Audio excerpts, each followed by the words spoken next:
Colombo magazine சிறைச்சாலையில் தடுத்து வைக்கப்பட்டிருக்கின்ற முன்னாள் அமைச்சர் ராஜித சேனாரத்ன அவர்கள் தன்னுடைய நேரத்தை மிகவும் சுவாரஸ்யமாக கழித்து வருவதாக சிறைச்சாலை வட்டாரங்களால் சொல்லப்படுகிறது. சிறைச்சாலையின் எண் பிரிவில் தடுத்து வைக்கப்பட்டிருக்கின்ற முன்னாள் அமைச்சர் ராஜித சேனாரத்ன அவர்கள் ஏற்கனவே அந்த எண் பிரிவில் இருக்கக்கூடிய கைதிகளால் அந்த சுவர்களில் எழுதப்பட்ட கவிதைகளை ராஜித சேனாரத்ன அவர்கள் வாசித்து அந்த கவிதை தனக்கு சுவாரஸ்யமாகவும் பல நினைவுகளை தருவதாகவும் அங்கே இருக்கக்கூடிய ஏனைய கைதிகளுடன் பகிர்ந்து கொள்ளப்பட்டிருப்பதாக சொல்லப்படுகின்றது. அதே நேரத்தில் சிறைச்சாலை அதிகாரிகளிடமும் இந்த விஷயத்தை அவர் பகிர்ந்திருப்பதாக சொல்லப்படுகின்றது. கிட்டத்தட்ட 25 கைதிகளுடன் தன்னை எண் பிரிவில் தடுத்து வைக்கப்பட்டிருப்பதாகவும் சொல்லப்படுகின்றது. இந்த எழுதப்பட்டிருக்கிற கவிதைகள் தனக்கு சுவாரஸ்யமான நினைவுகளாக இருப்பதாக சொல்லியிருக்கின்றார். அதே நேரத்தில் அவர் சிறைச்சாலையில் மேலதிகமான எந்த ஒரு வசதியையும் சிறைச்சாலை அதிகாரிகளிடம் இதுவரையும் கேட்கவில்லை என்றும் சொல்லப்படுகின்றது.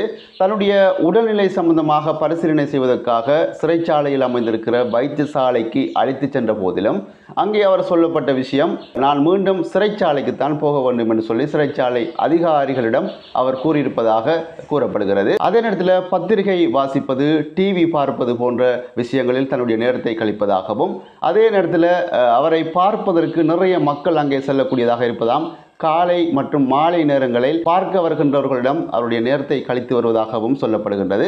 இன்றைய தினம் ராஜித சேனாரத்ன அவர்களின் இப்படியாப்பட்ட ஒரு செய்தியை பார்க்கக்கூடியதாக இருந்தது. அதே நேரத்தில் இன்னும் ஒரு முக்கியமான செய்தியை பார்க்கக்கூடியதாக இருந்தது. முன்னாள் ஜனாதிபதிகளுக்கான சலுகைகளை நீக்கும் சட்டமூலம் மீதான உயர் நீதிமன்ற தீர்ப்பை சபாநாயகர் பெற்றுள்ளார் என தகவல் வெளியாகியுள்ளது. மேலும் இந்த தீர்ப்பை நாளைய தினம் சபாநாயகர் நாடாளுமன்றத்தில் தெரிவிக்க இருப்பதாக சொல்லப்படுகிறது. அடுத்த வாரத்துக்குள் அரசாங்கம் இந்த சட்டமூத்தை நிறைவேற்றும் என எதிர்பார்க்கப்படுகிறது. மேலும் ஜனாதிபதிகளின் சலுகைகளை நீக்க சட்டமூலம் நிறைவேற்றப்பட்ட பின்னர் ஓய்வூதியங்களை தவிர முன்னாள் ஜனாதிபதிகள் அனுபவித்து வந்த பல சலுகைகள் ரத்து செய்யப்படும் என கூறப்படுகிறது. அரசாங்க வீடுகளில் தங்கியிருக்கும் முன்னாள் ஜனாதிபதிகளை வெளியேற்றுவதே இந்த சட்டத்தின் நோக்கமாகும். முன்னாள் ஜனாதிபதிகளில் முன்னாள் ஜனாதிபதி மஹிந்த ராஜபக்ச மட்டுமே அரசாங்கத்தால் வழங்கப்பட்ட வீட்டில் அனுபவித்து வருவதாக கூறப்படுகிறது. இந்த நிலையில் சட்டமூலம் நிறைவேற்றப்பட்ட பிறகு முன்னாள் ஜனாதிபதி மஹிந்த ராஜபக்ச சட்டத்துக்கு அடிபணிந்து விஜயராமாவில் உள்ள தனது உத்தியோகபூர்வ இல்லத்தை விட்டு வெளியேறுவார் என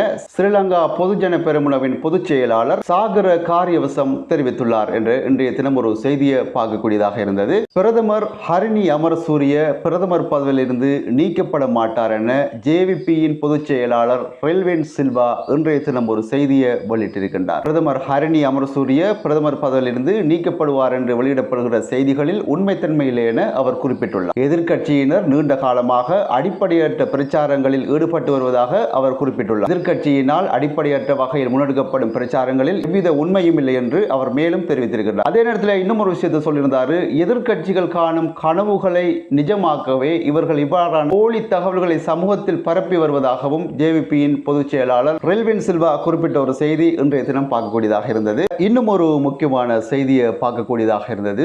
தங்காலை நகர சபையின் ஊழியர்கள் பலரும் ஒரே நேரத்தில் விடுமுறை எடுத்து சுற்றுலா சென்றுள்ளமை சர்ச்சையை ஏற்படுத்தியுள்ளது. அதன்படி அரச நிறுவனத்தில் ஒரே நேரத்தில் பலருக்கு விடுமுறை கொடுக்கப்பட்டமை குறித்து விசாரணைகள் மேற்கொள்ளப்பட்டுள்ளன. இந்த விசாரணையின் போது விபத்தில் உயிரிழந்த நகரசபை செயலாளர் ரூபசேனவே இந்த விடுமுறைக்கு அனுமதி அளித்ததாக கூறப்படுகிறது. இன்றைய தினம் இந்த ஒரு செய்தியையும் பார்க்கக்கூடியதாக இருந்தது. அதே நேரத்தில் விளக்கமறியலில் வைக்கப்பட்டிருந்த முன்னாள் பாராளுமன்ற உறுப்பினர் நிமல் லன்சா பிணையில் விடுவிக்கப்பட்டுள்ளார். இன்றைய தினம் 2006ஆம் ஆண்டு இடம்பெற்ற ஒரு சம்பவம் தொடர்பாக கொச்சிக்கடை போலீசாரால் கைது செய்யப்பட்டு நீதிமன்றத்தில் ஆஜர்படுத்தப்பட்ட பின்னரே நிமல் லன்சா விளக்கமறியலில் வைக்கப்பட்டிருந்தார். இந்த நிலையில் நீர்கொழும்பு மேல் நீதிமன்றத்தால் இன்று நிமல் லன்சாவுக்கு பிணையில் செல்ல அனுமதிக்கப்பட்டுள்ளமை குறிப்பிடத்தக்க ஒரு செய்தியாகவும் பார்க்கக்கூடியதாக இருந்தது. இன்றைய தினம் இந்த செய்தி உங்களுடன் பகிர்ந்து கொண்டேன். இந்த ஒரு செய்தி பிரிவுக்கு யாராச்சும் புதுசாக வந்தீங்கன்னு சொன்னாக்கா மறக்காம இந்த ஒரு சேனலையும் சப்ஸ்கிரைப் பண்ணிட்டு வீடியோக்களை பாருங்க. நான் போடுகின்ற அனைத்து வீடியோக்களும் உடனுக்குடன் உங்களுக்கு நோட்டிபிகேஷனாக வந்து சேரும் என்பதில் சந்தேகம் கிடையாது.